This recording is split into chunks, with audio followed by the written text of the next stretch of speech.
ओ बड़ा प्यारा, ओ बड़ा प्यारा, तू लगना, ओ बड़ा प्यारा, तू लगना, ये बड़ा प्यारा, तू लगना, बड़ा प्यारा, तू लगना, ये बड़ा तू लगना रे बड़ा प्यारा, तू लगना।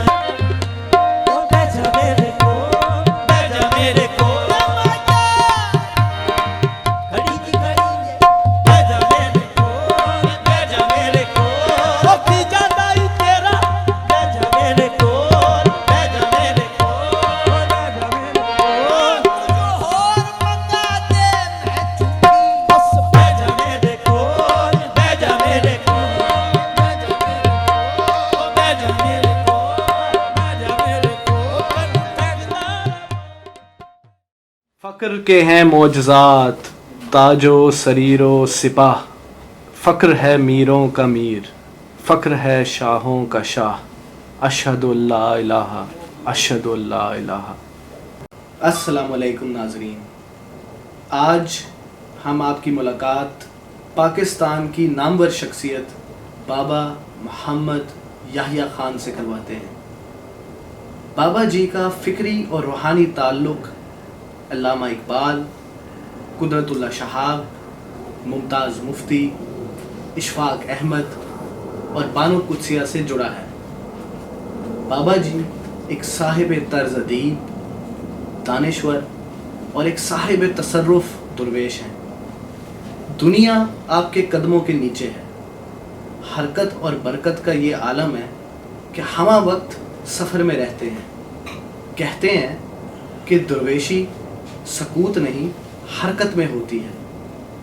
एक आलम आपके इल्म व फदल, अंदाज़ निगारिश का मोतरफ़ है।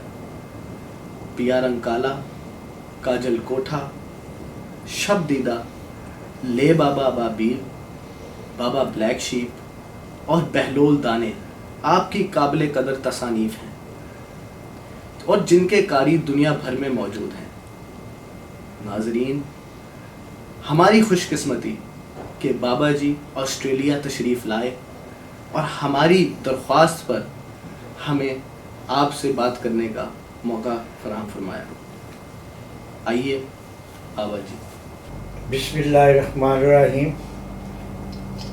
आपकी बड़ी मेहरबानी है कि आज आपने मुझे यहाँ पे बुलाया और मुझे कुछ बातचीत करने का मौका दिया। मैं यहाँ ऑस्ट्रेलिया में पहुँच के बेहद खुशी महसूस करता हूँ और मुझे देख के बेहद मुसर्रत हुई कि यहाँ पे मेरे भाई, मेरे बेटे, मेरे बुज़ुर्ग बड़े अच्छे तरीके से यहाँ पे रिहाइश पज़ीर हैं और यहाँ के समाजी और सियासी मामलात में अपना एक मनसबत किरदार जो है ना वो अदा कर रहे हैं। तो मैं जब भी यहाँ पे आया हूँ बेहद खुश हुआ। बड़ा खूबसूरत, साफ़ सुथरा और नफीस मुल्क है और मैं बेहद खुशी महसूस कर रहा हूँ और अल्लाह करीम से दुआ गो हूँ कि हम जितने भी यहाँ पे रहते हैं खुश व खुर्म रहें और यहाँ के सियासी, समाजी और माशरती मामलात में इनके लिए हम एक अच्छे अफराद साबित हों। बाबा जी, दरवेश कौन है और दरवेशी क्या होती है? मेरे अजीज़, दरवेश भी इंसान होता है, मावराए फितरत नहीं होता। फ़र्क सिर्फ इतना है कि उसने अपने रास्ते का तयन किया होता है कि उसने किस राह पे चलना, और उसका जो भी रास्ता खुलता है वो अल्लाह, उसके रसूल और इंसानियत के लिए खुलता है। इसी का नाम दरवेशी है। अपने आप को मारना, अपने आप को कंट्रोल करना, अल्लाह की खिदमत की, अल्लाह की मखलूक की खिदमत करना और हर वक्त उनकी भलाई और उनकी आसानी के लिए सोचते रहना, बस यही दरवेशी है, इसमें कोई सींग नहीं उगे होते और ना ही कोई ऐसी चीज़ होती है कि ये कोई वो अपना किसी मकतब से जाके बनते हैं या कहीं से कोई यूनिवर्सिटी से इनको तालीम हासिल होती है। बस ये मन मारे लोग होते हैं और अल्लाह की मखलूक की खिदमत में मुतय्यन होते हैं। तो क्या बाबा जी दरवेश हर आदमी बन सकता है? क्या ये मुमकिन है? हाँ, ये आपका सवाल बड़ा खूबसूरत है, मैं इसका जवाब देने की कोशिश करता हूँ। देखिए जी, दरवेश हर शख्स तो नहीं बन सकता, जैसे हर शख्स मौसीकार नहीं बन सकता, हर शख्स आर्टिस्ट नहीं बन सकता, हर शख्स आलम नहीं बन सकता। ये तो मखसूस बंदे होते हैं और एक मखसूस अंदाज की मेहनत होती है। और मैं समझता हूँ कि दरवेश बनने के लिए बड़े जोखम झेलने पड़ते हैं, ये बड़ी औखी राह है। और जिस पे अल्लाह करम करे और जो चाहे इस रास्ते में मेहनत करे, तो मैं समझता हूँ कि ये किसी हद तक हो सकता है। जैसे मैं हूँ तो मैं मतलब है कि कोई दरवेश बना नहीं, मुझे ये अता हुई और इस राह पे मैं चल के यहाँ तक पहुँचा। मेरे बुज़ुर्गों ने मेरे साथ मेहनत की, कुछ मैंने इस सिलसिले में कुछ किया, तो ये अल्लाह का करम हो तो वो होती है। तो बाकी कोई दरवेशी कोई ऐसी चीज़ नहीं है, कुछ हालात की देन भी होती है, कुछ अल्लाह की देन भी होती है, कुछ मुर्शिद की निगाह भी होती है। तो फ़कीरी और दरवेशी मैं समझता हूँ कि अल्लाह की एक अता है, बहुत बड़ी नेमत है और अल्लाह जिसे दे दे। आप भी कोशिश करें तो आप भी दरवेश बन सकते हैं और जो चाहे वो कर सकता है। मैं बस इतना ही समझता हूँ इस सिलसिले में। जी बाबा जी, कुछ तो आपका सवाल का जवाब समझ में आया, कुछ समझ में नहीं भी आया। शायद हमारा इल्म का या हमारा फ़हम उतना नहीं जितना आपका है, मगर कोई दुनिया में ऐसी जगह नहीं, कोई ऐसा मदार नहीं जहाँ आपके कदम ना पड़े हों। और आप बहुत सारे पुरस्कार बुज़ुर्गों के पास आपने वक्त गुजारा, ज़िंदगी गुजारी, इसकी क्या सिग्निफिकेंस है? और फिर ये आपकी मालाएँ, आपकी अंगूठियाँ, आपका काला रंग, काले कपड़े, आपकी किताबें हत्ता के काली, इसकी क्या सिग्निफिकेंस है? आप इसको कैसे जो है देखते हैं और इसको आप कैसे महसूस करते हैं? देखिए फहद साहब, ईमानदारी की बात तो ये है कि इन सारी बातों का शायद मेरे पास कोई जवाब नहीं है कि ऐसा क्यों है, लेकिन इसके भीतर यकीनन कोई ऐसी चीज़ है कि जिसने मुझे ये सारी आसानियाँ फराहम की या इन रास्तों पे डाला। आप हैरान होंगे कि ये क्वेश्चन मुतअद्दिद बार मुझसे किया जा चुका है काले रंग के मुताबिक। मैं समझता हूँ कि ये मेरा बातन का रंग है, ये मेरे अज़ल का रंग है, ये मेरी हस्ती का रंग है, ये मेरी सोच का रंग है और मैं सरापा काला ही काला हूँ और मुझे इसी से चैन मिलता है। या आप यूँ भी कह सकते हैं कि मैंने इस रंग को समझने के लिए इतनी मेहनत की है, इतनी मेहनत की है कि मैं आपको बता नहीं सकता। मैं इस रंग को बहुत ज़्यादा समझता हूँ और इससे मुझे बहुत कुछ मिला। मैं काले रंग के बगैर रह नहीं सकता। मेरा बस चले तो इस कायनात की हर चीज़ को मैं स्याह कर दूँ, हर चेहरे को काला कर दूँ, हर इंसान को काला कर दूँ।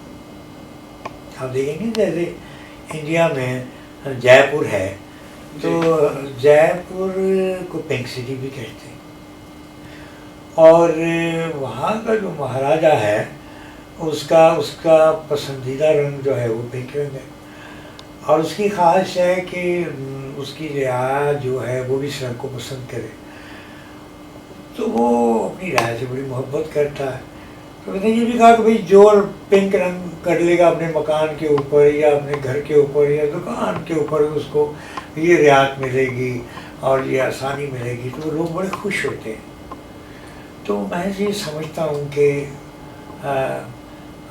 ازل اور ابد کا رنگ کالا ہے، اور کالے رنگ کے اندر ہی ہر علم ہے، ہر اسرار ہے۔ تو بابا جی آپ کی یہ پھر انگوٹھیاں یہ تو رنگ برنگی ہیں،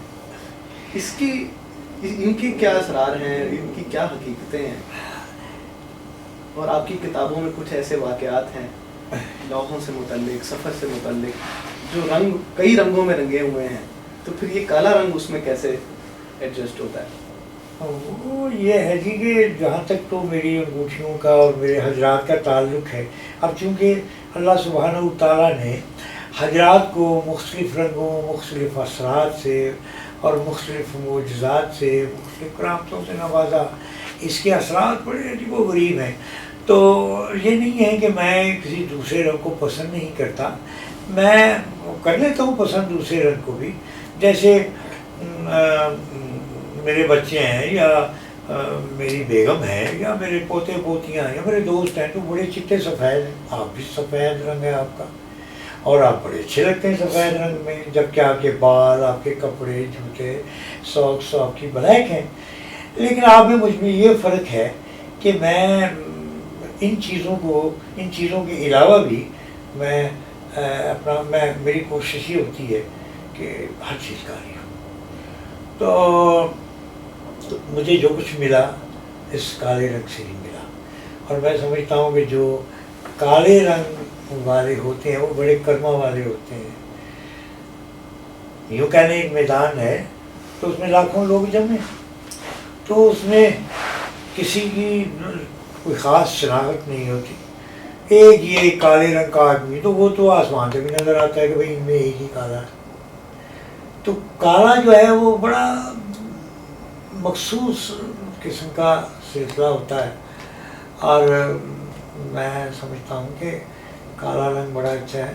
اور تو بابا جی یہ آپ کی جو انگوٹھیاں ہیں، یہ زیادہ تر تصور یہ ہے کہ یہ فقراء، درویش، قلندر لوگ ظاہری طور پر ان کے اثار سے ہوتے ہیں، کیا آیا کہ ہماری اسلام کی تاریخ حضور پاک صلی اللہ علیہ وآلہ وسلم سے، صحابہ، تابعین، تبع تابعین، اولیاء، کیا ان سے بھی ان کا کوئی تعلق رہا ہے؟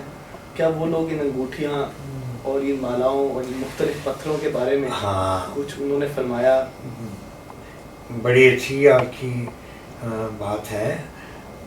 میں اس کا شاید جواب یہی دے سکتا ہوں کہ فرقان الحمید میں اللہ سبحانہ تعالیٰ نے حجرات کا خصوصی ذکر فرمایا، اور اتنے پیار سے حجرات کا ذکر کیا کہ جیسے کسی محبوب چیز کا ذکر کیا جاتا ہے۔ تو ہمیں اپنے بزرگوں اور انبیاء سے بھی اس چیز کا کچھ ملتا ہے، کلو ملتا ہے کہ ہمارے پیغمبروں، نبیوں نے اور صحابہ نے اور اولیاء نے اور اللہ کے نیک بندوں نے حجرات کو استعمال کیا، جیسے سنگ سلیمانی، سنگ جیسب ہے، عقیق ہے، سنگ خارا ہے، سب سے بڑا پتھر تو ہمارا جو ہے وہ خانہ کعبے میں لگا ہوا ہے حجر اسود، جو اس دنیا کے اندر ایک واحد پتھر ہے جسے اللہ سبحانہ تعالیٰ نے قدس الامین کے ذریعے زمین پہ اتارا۔ اس کے علاوہ جیسے روایت ہے اور کہتے بھی ہیں کہ کچھ پھل بھی ہیں، جیسے انار ہے، جیسے زیتون ہے، اور جیسے اور بہت سی چیزیں ہیں کہ ان کے بارے میں یہ ہے کہ یہ جنت سے آئیں۔ ٹھیک ہے، حجر اسود کا بڑا ذکر ہوا۔ ایک اگر اللہ پاک کو حجرات سے محبت نہ ہوتی یا ان کو آپ نے مخصوص اسرار سے پیدا نہ کیا ہوتا اور ان کے روحانی تصرفات نہ ہوتے تو میں نہیں سمجھتا کہ حجر اسود جو ہے وہ خانہ کعبے کے کونے کے اندر لگایا جاتا اور کہا جاتا کہ اس کو زیارت کرو، اس کو چومو۔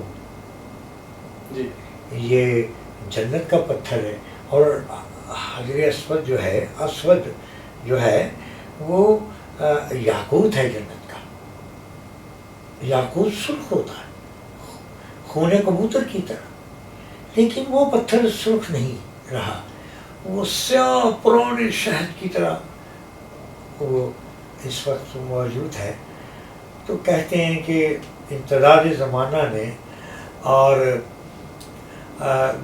کثرت زیارت اور بھوسوں نے اس کے رنگ کو تبدیل کر دیا۔ یہ بھی کہا جاتا ہے کہ گناہ گاروں نے انہیں چوما اور وہ اس طرح ہو گیا۔ میں سمجھتا ہوں کہ جو بھی ہے لیکن وہ ایک پتھر ہے۔ اس طرح سے نبی کریم صلی اللہ علیہ وسلم نے بھی انگوٹھی پہنی، اس طرح سے مولا علی نے بھی، اسی طرح سارے صحابہ نے اس کو استعمال کیا۔ خاص طور پر عقیق کو بہت استعمال کیا گیا۔ یہ پتھر بڑا معتبر پتھر ہے اور ہمارے بزرگوں نے بھی انہیں استعمال کیا، اور میں نے اس کے اوپر بڑی گہری ریسرچ کی۔ جی بابا جی، یہ ریسرچ تھی، مراقبہ تھا، کشف تھا، کون سے علوم، یہ پورے سرار علم جو آپ کے پاس ہیں، آپ ظاہری طور پہ کسی اسکول مکتب سے نہیں پڑھے، تو یہ کہاں؟ تو کیا بابا جی ان پتھروں کے سعد اور نحس بھی ہوتے ہیں، یا یوں کہہ لیجئے کہ نقصان یا فائدے ہوتے ہیں کسی کو، مطلب اس کی صحت پر، اس کے کاروبار میں، دولت کے لیے نقصانات یا فوائد یہ دے سکتے ہیں پتھر؟ بلکہ مطلب پاکستان میں آپ دیکھیے یا پاک و ہند کے ہی پورے خطے میں تو بہت سارے ایسے بلکہ بابے ہیں جو کہ فیس لیتے ہیں اور کہتے ہیں جی ہم آپ کو ایسا پتھر دیں گے جی جو آپ کی جو ہے جس کا کوئی علاج نہیں ہے بیماری کا، اس کا علاج مل جائے گا، آپ کے کاروبار میں جو ہے آپ کی اس میں بہت برکت ہو جائے گی۔ تو یہ کیا باتیں ہیں اور یہ کیسے ہیں، یا یہ بابے جو اس طرح کی بات کرتے ہیں ان کی کیا سگنیفیکنس ہے؟ میرا خیال ہے میں آپ کے اس سوال کا جواب ذرا سمجھ کے بیٹھ کے دیتا ہوں۔ دیکھیں جی، حجرات میں یقیناً سعد اور ناز پتھر بھی ہوتے ہیں، بلکہ آپ یوں کہہ لیں کہ جیسے فروٹ ہیں، جیسے سبزیاں ہیں، اناج ہیں، بے شمار چیزیں ہیں، ان کے فائدے اور نقصانات بھی ہیں۔ مچھلیاں ہیں، ان میں کئی ایک مچھلیاں ہیں جو بڑی طاقت والی اور اچھی ہیں، کھانے میں لذیذ ہیں، اور کئی ایک مچھلیاں ہیں جو زہریلی ہیں، جن کے کھانے سے نقصان ہوتا۔ اسی طرح پتھروں میں بھی ایسا ہے، لیکن یہ ہے کہ اس کو پہننے سے بیشتر کسی سے مشورہ ضرور کر لینا چاہیے، اس شخص سے کہ جو ان کے متعلق کچھ علم رکھتا ہو۔ بے سمجھی سے اگر پتھر کو پہن لیا جائے تو نقصان کا بھی احتمال ہوتا۔ اس کی مثال یوں لے لیں، ایک شخص گرم طبیعت کا ہے، اس کے خون میں حدت ہے، اس کے معدے میں گرمی ہے، وہ اگر یہ کہتا ہے جی مجھے چائے نہ دیں، آپ مجھے آپ کوئی ٹھنڈی چیز دے دیں۔ ایک شخص بادی طبیعت کا ہے، بلغمی طبیعت کا ہے، وہ چاولوں سے، گوبھی سے، آلووں سے، اس قسم چیزوں سے اجتناب برتے گا۔ تو اب پتھر جو ہے ان کے اثرات کے متعلق ہر آدمی تو نہیں جانتا، اس لیے جو جاننے والا ہو اس سے مشورہ لے کے پتھر پہننا چاہیے۔ باقی یہ جو درویش اور فقیر جو پتھر پہنتے ہیں، یہ پتھر بڑے مخصوص پتھر ہوتے ہیں، جیسے یہ کہ یا تو یہ قیمتی پتھر شہنشاہ پہنتے ہیں اور یا پھر درویش اور فقیر پہنتے ہیں، درمیانی کوئی شخص ان کو نہیں پہن سکتا، اس لیے کہ یہ بیش قیمت ہوتے ہیں۔ جیسے میرے پتھر ہیں، یہ مخصوص پتھر ہیں، یہ آپ کو کسی کے ہاتھ میں نظر نہیں آئیں گے، اور یہ پتھر بڑے قیمتی ہیں، لاکھوں روپے ان کی قیمت ہے، یہ مجھے اللہ پاک نے عطا کیے ہوئے ہیں۔ बड़े बड़े अजीब वो गरीब लोगों ने मुझे इनको दिया और मैंने इनको हासिल किया। और कुछ पत्थर ऐसे भी मेरे पास हैं कि जो इंसानों ने नहीं दिए मुझे, किसी दूसरी मखलूक ने मुझे दिए और मैंने हासिल किया उन्हें।